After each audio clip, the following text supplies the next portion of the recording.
നമസ്കാരം. ഇന്നത്തെ ചരിത്ര വിവരണത്തിലേക്ക് സ്വാഗതം. കേരളത്തിന്റെ രൂപീകരണ ചരിത്രം, ഐതിഹ്യം മുതൽ യാഥാർത്ഥ്യം വരെ. നമസ്കാരം.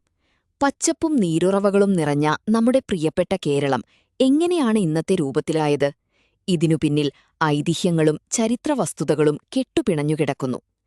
വിഷ്ണുവിന്റെ ആറാമത്തെ അവതാരമായ പരശുരാമൻ തന്റെ മഴു കടലിലേക്കെറിഞ്ഞപ്പോൾ സമുദ്രം വഴിമാറുകയും അവിടെ കേരളം രൂപപ്പെടുകയും ചെയ്തു എന്നാണ് പുരാണങ്ങൾ പറയുന്നത്. എന്നാൽ ശാസ്ത്രീയമായ കാഴ്ചപ്പാടിൽ പശ്ചിമഘട്ടത്തിന്റെ രൂപീകരണവും സമുദ്രനിരപ്പിലെ വ്യതിയാനങ്ങളുമാണ് കേരളത്തിന് ഈ പ്രത്യേക ഭൂഘടന നൽകിയത്.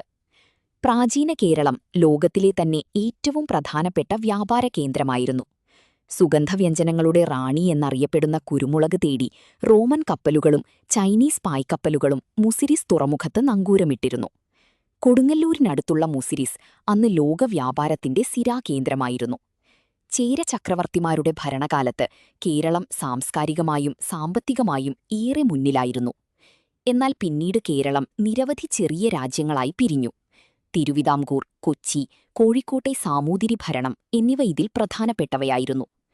15-ാം നൂറ്റാണ്ടിൽ പോർച്ചുഗീസ് നാവികനായ വാസ്കോഡഗാമ കോഴിക്കോട്ടെ കാപ്പാട് തീരത്തിറങ്ങിയതോടെ കേരള ചരിത്രത്തിൽ പുതിയൊരധ്യായം കുറിക്കപ്പെട്ടു. സുഗന്ധവ്യഞ്ജനങ്ങളുടെ വ്യാപാരത്തിനുമേൽ ആധിപത്യം സ്ഥാപിക്കാൻ വിദേശികൾ ശ്രമിച്ചു. പോർച്ചുഗീസുകാർക്കു പിന്നാലെ ഡച്ചുകാരും ബ്രിട്ടീഷുകാരും ഇവിടെയെത്തി. കൊളോണിയൽ ഭരണത്തിനു കീഴിൽ കേരളത്തിന്റെ രാഷ്ട്രീയ ഭൂപടത്തിൽ വലിയ മാറ്റങ്ങളുണ്ടായി. ഈ കാലഘട്ടത്തിൽ അടിച്ചമർത്തലുകൾക്കെതിരെ വേലുത്തമ്പി ദളവയെയും പഴശ്ശിരാജയെയും പോലുള്ള ധീരരായ പോരാളികൾ പൊരുതി. സ്വാതന്ത്ര്യസമരത്തോടൊപ്പം തന്നെ കേരളത്തെ ഒന്നാക്കി മാറ്റാനുള്ള ഐക്യകേരള പ്രസ്ഥാനവും ശക്തിയാർജിച്ചു. മലയാളം മാതൃഭാഷയായ എല്ലാ പ്രദേശങ്ങളെയും കൂട്ടിയിണക്കി ഒരു സംസ്ഥാനം വേണമെന്നാവശ്യം ശക്തമായി. 1949-ൽ തിരുവിതാംകൂറും കൊച്ചിയും ലയിച്ച് തിരുക്കൊച്ചി സംസ്ഥാനം രൂപീകരിച്ചു.